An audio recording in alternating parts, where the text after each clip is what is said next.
Hey guys, it's Sarah Ray and welcome back to my channel.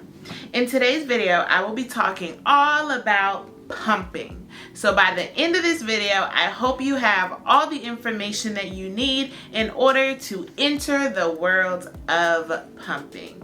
So if that's something that interests you, please keep on watching. So I want to start this video off like I've been starting all of my videos off. I am not a doctor, I am not a nurse, I am not a lactation consultant. So all of the information that I'm going to be giving you today is purely based off of my experience or research that I have done regarding pumping. So I just always have to say that before I start my videos, because I don't want anyone to think that I am giving you concrete like medical advice. I also want to say, like I've been saying, no matter how you feed your baby, that is the right way. Whether you decide to exclusively pump, exclusively breastfeed, or if you want to do formula, it doesn't matter. That is the right way. You are doing what is best for your baby. So don't worry about what anyone else has to say. Okay, so you want a pump.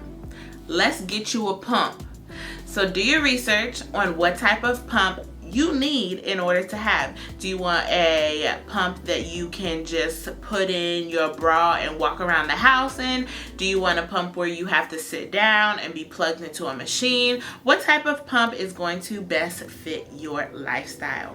When you are looking for a pump, make sure you call your insurance. Most insurances actually cover a pump for you. So with every pregnancy, normally if you have insurance, you can get a free pump with your insurance. If not, they will give you a discounted rate on certain pumps. So before you spend your money on your own pump, call your insurance and see if they're gonna cover a pump for you. Okay, so the first thing that I want to discuss is, when should you start pumping?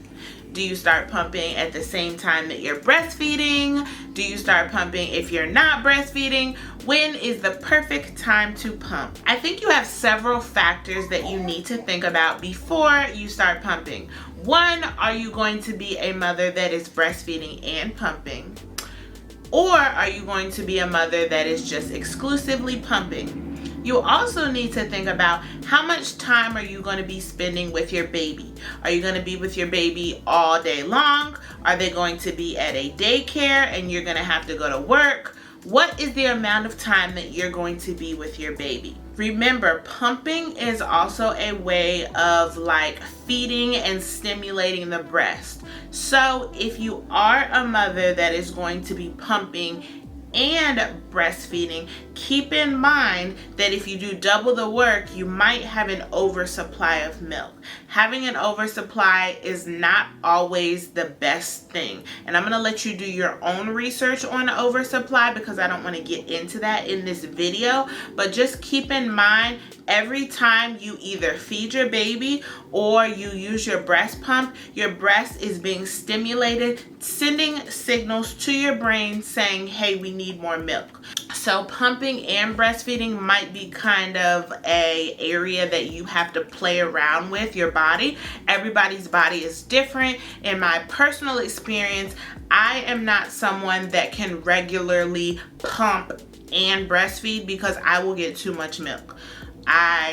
That's just something that happens to me when I do pump a lot. So I have to limit the amount of time that I pump. I'm also with my baby 24/7, so I really don't need a huge supply at this particular moment. If you are a mom that is breastfeeding, I would honestly not even pull out the pump until you know that you need a supply.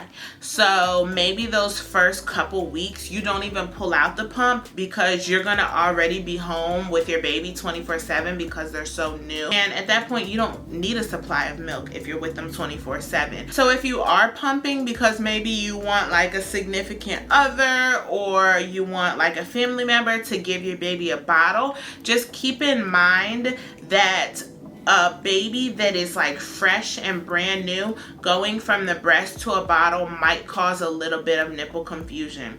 So if you go back to watch my video of my story, I actually had a problem with that. After giving the bottle, we had a problem latching after, baby kind of needs to get used to the, like, your breast and your nipple if that's what you want to do. If you want to be a mom that's breastfeeding, make sure they're used to you before you introduce a bottle to them, because you don't want to, you know, confuse them, because you might have issues latching after like I did.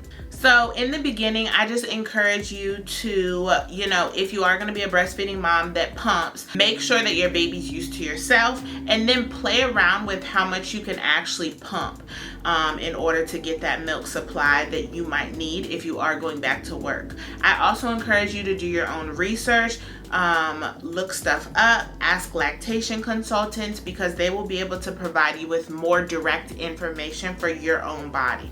So after you have decided when you're gonna pump, how often you're going to pump, the next thing to do is to decide how you want to store your milk. What type of milk bottling system do you want to do? I got these clear bins off of Amazon. I will link them below. And I just take my milk, I put them in these Lancinoa bags. Nothing special about these bags, I just had them on hand. I label it with the ounces and the date that I put it in here. The oldest milk is in the front so that we can use it first, and then the newest milk I just pop in the back. So as soon as this one row is filled up, then I will fill up the next row. Again, like I've been saying in the video, I don't have a big supply of milk just because I don't need it right now. This is like strictly just for emergencies. And then in order to get my bags of milk so flat like this, after I fill it up, I just take it and I lay it on this plate so that it can freeze in a flat, you know, formation. And then once it's frozen, then I just put it in here. Because if you don't do that, then the bags will not be completely pancake flat like this. So I just wanted to show you how I store my milk. There are two bottling systems that I know of, the Kind bottling system, as well as just regular storing your milk in milk storage bags. So do your research on what type of bottling system that you might want for yourself. I personally have used Kind and I have used the regular. I actually end up liking the regular ones better, only because I can choose what type of bottle they go in. The Kind ones, you are limited with the type of nipple that you can actually put onto the bag. So look into both of them and decide which one you think would be best for you and your situation. Okay, so sorry guys, the angle is really bad and weird, but I wanted to show you guys what the Kind bags look like. So these are the Kind bags. They actually have a screw top on them instead of like a zip. And I want to show you how you can just pump into this bag, and then how you can put a bottle, like, I'll show you. So this is the bottle holder. This is the Kind bottle holder right here. So you can buy an adapter that will screw this top right into your pump. So what you do is you would just pump right into this bag. You can take this holder and you can just basically like pop the bag onto the holder, and then you would unscrew this blue cap, and then you would take this is a nipple, and you would pop it right on the top. So then your baby would actually just drink straight from the bag. So these are what the Kind bottles look like. They are not for everybody. You are limited to the type of nipple. I think they have this type, as well as I think they came out with 2 newer types of nipples as well. But you're just so limited with these. But they are good and they are handy, and some people do like them. So if that is something that you would be interested in, I would definitely do more research on this Kind system, because it can be really convenient. So yeah, I just wanted to show you what the Kind bottle system looks like. Okay, so the last thing I want to tell you about pumping is make sure you know your milk storage guidelines. You can Google CDC milk storage guidelines just for all the information that you need how to store milk.